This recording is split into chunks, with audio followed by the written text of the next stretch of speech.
Bonjour et bienvenue dans l'édito de Camille. L'édito de Camille, c'est chaque jour un point sur les actualités publiées sur le site d'Info Chrétienne. Aujourd'hui, mardi 10 mai 2022, plein feu sur l'Église. Les actualités du jour mettent en lumière plusieurs églises aussi différentes les unes que les autres. Elles reflètent la pluralité du monde chrétien. Il s'agit d'un événement historique. Après 7 années de fermeture, la plus grande église arménienne du Moyen-Orient, enfin restaurée, a réouvert ses portes en Turquie.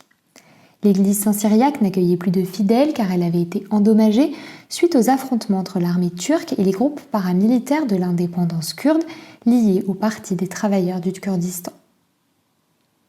Les cloches de la cathédrale nationale de Washington ont retenti 1000 fois lundi en hommage aux victimes du Covid alors que les États-Unis sont en passe de franchir le cap du million de morts liés à la pandémie.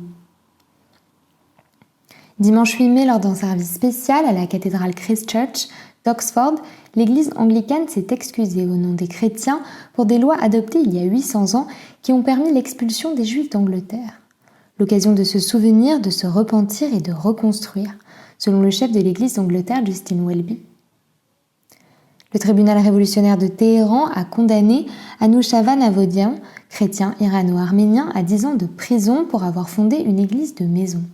2 autres personnes converties au christianisme et membres de cette église, Abbas Sohori et Mariam Mohammadi, ont été condamnées à payer une amende d'environ 1 900 €. Voilà pour les nouvelles du jour.